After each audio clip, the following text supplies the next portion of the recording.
Assalamualaikum warahmatullahi wabarakatuh.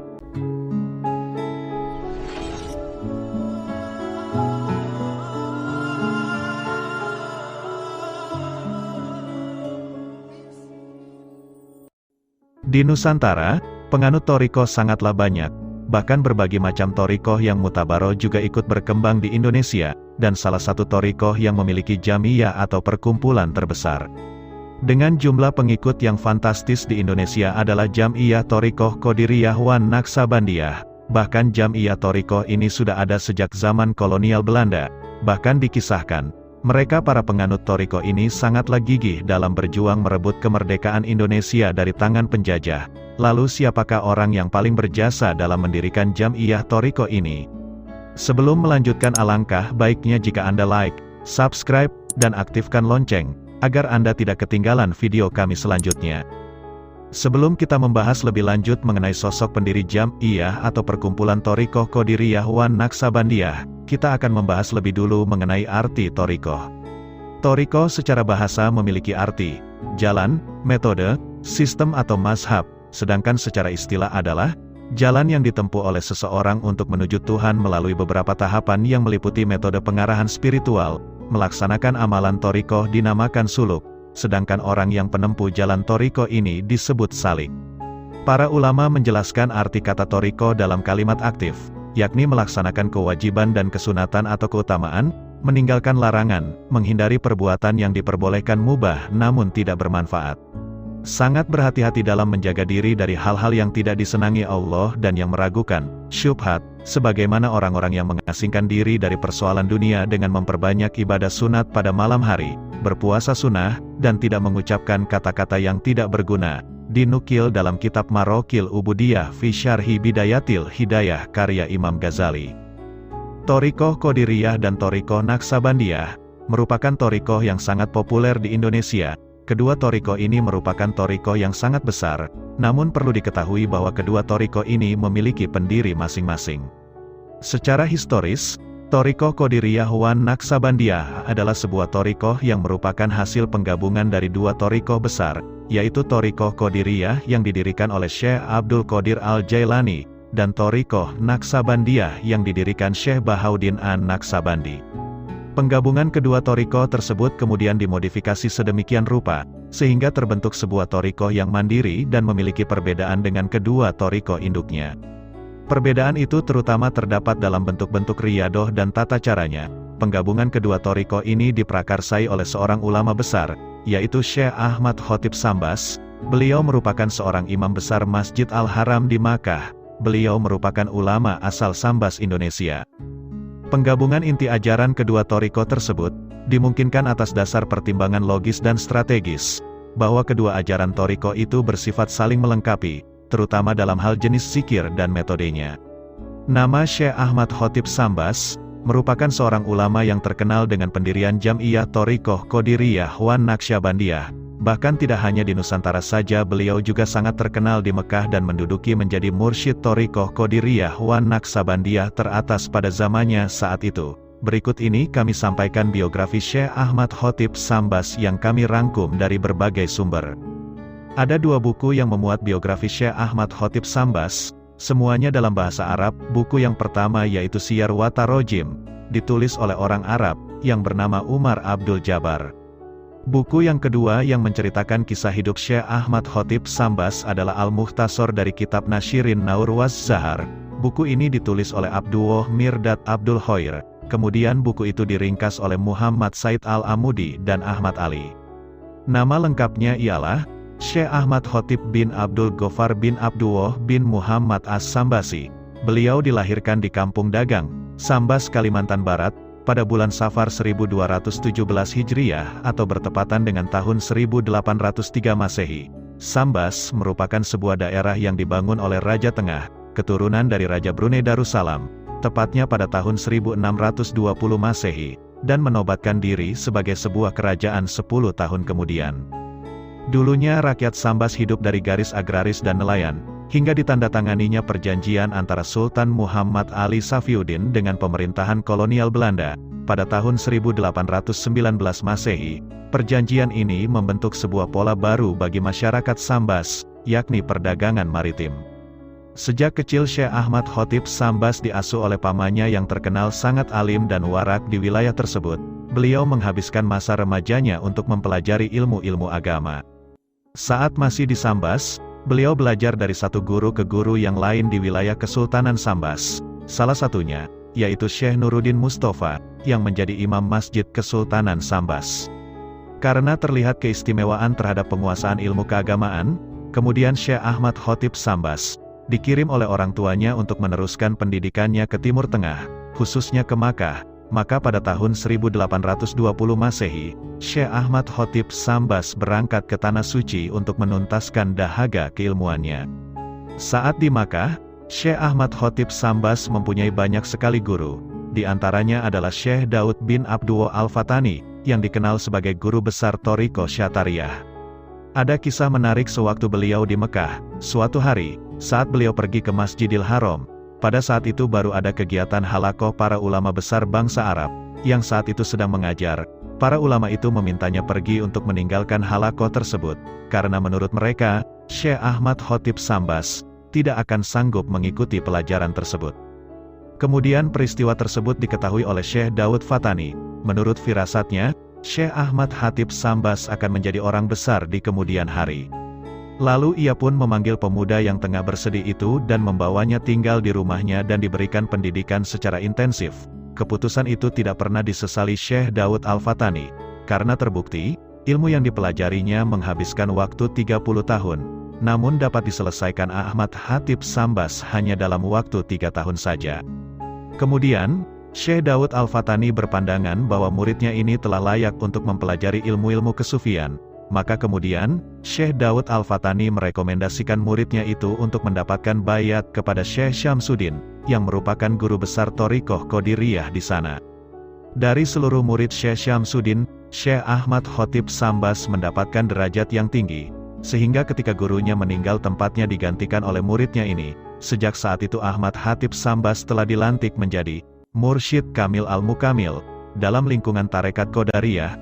Kemudian beliau juga berguru kepada Syekh Sulaiman Effendi, yang merupakan guru besar Thariqah Naqsyabandiyah, yang berpusat di Jabal Abu Kubais. Selain yang disebutkan tadi, terdapat juga sejumlah nama yang juga menjadi guru Syekh Ahmad Khotib Sambas, seperti Syekh Muhammad Sholih Rais, seorang mufti bermazhab Syafi'i, Syekh Umar bin Abdul Rasul Al-Attar, juga mufti bermazhab Syafi'i, dan Syekh Abid Al-Hafiz Ajami yang wafat pada tahun 1235 Hijriah. Selain itu, Syekh Ahmad Khotib Sambas juga menghadiri pelajaran yang diberikan oleh Syekh Bisri Al-Jabarti, Sayyid Ahmad Marzuki, seorang mufti bermazhab Maliki, serta Utsman Ibnu Hasan Al-Dimyati. Dari sini kemudian beliau menikah dengan seorang wanita Arab keturunan Melayu, dan sejak saat itu, Syekh Ahmad Khotib Sambas memutuskan untuk menetap di Makkah sampai wafat. Thariqah Qadiriyah wan Naqsyabandiyah memiliki ajaran yang diyakini kebenarannya, terutama dalam hal-hal kesufian. Beberapa ajaran yang merupakan pandangan para pengikut thariqah ini, bertalian dengan masalah thariqah atau metode untuk mendekatkan diri kepada Allah Subhanahu wa Ta'ala. Metode tersebut diyakini paling efektif dan efisien, karena ajaran dalam thariqah ini, semuanya didasarkan pada Al-Quran, Al-Hadis, dan perkataan para ulama Al-Arifin, dari kalangan Salafus Syalihin. Di Indonesia, thariqah Qadiriyah wan Naqsyabandiyah mempunyai peranan penting dalam kehidupan Muslim Indonesia, terutama dalam membantu membentuk karakter masyarakat Indonesia. Bukan semata karena Syekh Ahmad Khotib Sambas sebagai pendiri adalah orang dari Nusantara, tetapi bahwa para pengikut kedua thariqah ini adalah para pejuang yang dengan gigih senantiasa mengobarkan perlawanan terhadap imperialisme Belanda dan terus berjuang melalui gerakan sosial keagamaan dan institusi pendidikan setelah kemerdekaan. Hal itu dibuktikan dengan perlawanan yang dilakukan oleh suku Sasak pengikut thariqah Qadiriyah wan Naqsyabandiyah yang dipimpin oleh Syekh Guru Bangkol dan para petani Banten untuk melakukan pemberontakan terhadap Belanda, bahwa perlawanan terhadap pemerintahan Belanda juga dipicu oleh keikutsertaan mereka pada perkumpulan thariqah yang didirikan oleh Syekh Ahmad Khotib Sambas ini. Ajaran Syekh Ahmad Khotib Sambas, hingga saat ini dapat dikenali dari karya kitab Fathul Arifin, yang merupakan notulensi dari ceramah-ceramahnya yang ditulis oleh salah seorang muridnya yang bernama Muhammad Ismail bin Abdurrahim. Notulensi ini dibukukan di Makkah pada tahun 1295 Hijriah. Kitab ini memuat tentang tata cara, bayat, talqin, zikir, mukorobah dan silsilah Thariqah Qadiriyah wa Naqsyabandiyah. Kitab inilah yang hingga saat ini masih dijadikan pegangan oleh para mursyid dan pengikut Thariqah Qadiriyah wa Naqsyabandiyah, untuk melaksanakan prosesi-prosesi peribadahan khusus mereka. Dengan demikian, maka tentu saja nama Syekh Ahmad Khotib Sambas selalu dikenang dan dipanjatkan dalam setiap doa dan munajah para pengikut Thariqah ini.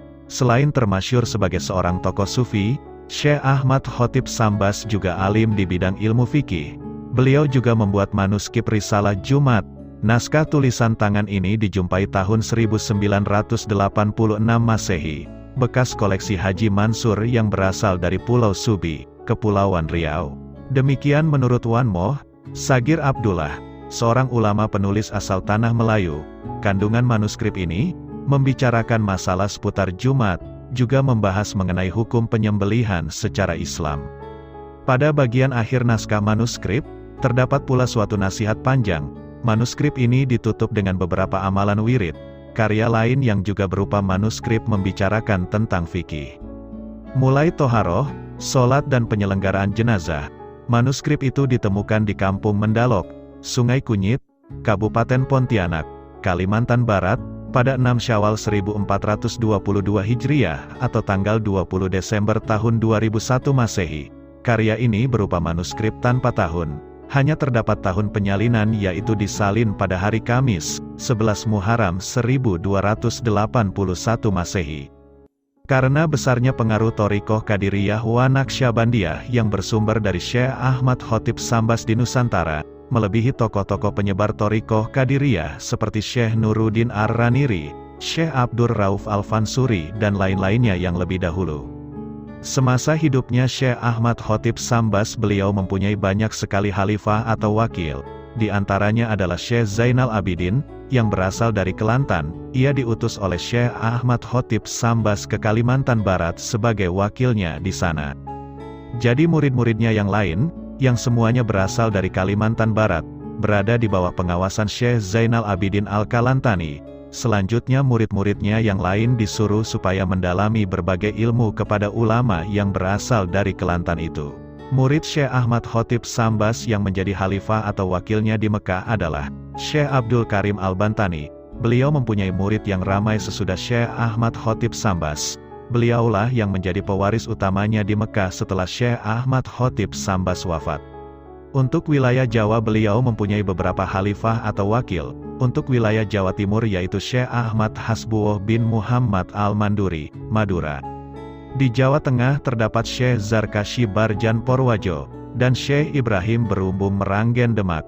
Di Jawa Barat, ada Syekh Asnawi Banten, dan Tuan Guru Haji Abdur Rahman yang berasal dari Ambon. Masih banyak kisah murid-murid Syekh Ahmad Khotib Sambas yang belum sempat disebutkan di sini seperti Syekh Nawawi Al-Bantani dan yang lainnya. Mengenai wafat Syekh Ahmad Khotib Sambas terdapat dua pendapat. Pendapat pertama dari Abdullah Mirdad Abul Khair, ia menyebut bahwa Syekh Ahmad Khotib Sambas wafat pada tahun 1280 Hijriah atau kira-kira bersamaan 1863 Masehi. Tetapi menurut Umar Abdul Jabbar, beliau wafat pada tahun 1289 Hijriah atau kira-kira bersamaan 1872 Masehi. Namun tahun wafat 1280 Hijriah yang disebut oleh Abdullah Mirdad Abul Khair sudah pasti ditolak, karena berdasarkan sebuah manuskrip Fathul Arifin salinan Haji Muhammad Said bin Hasanuddin, Imam Singapura. Beliau menyebut bahwa Muhammad Sa'ad bin Muhammad Tasin Al-Banjari mengambil thariqah daripada gurunya. Saat itu Syekh Ahmad Khotib Sambas berada di dalam negeri Mekah Al-Musyarafah di dalam halwatnya, dan hatamnya pada hari Arba atau Rabu, yang ketujuh hari dari bulan Zulhijjah tahun 1286 Hijriah. Jadi pada tanggal 7 Zulhijjah tahun 1286 Hijriah, Syekh Ahmad Khotib Sambas masih hidup. Demikian sedikit kisah biografi Syekh Ahmad Khotib Sambas. Sampai ketemu lagi di video kami selanjutnya. Wassalamualaikum warahmatullahi wabarakatuh.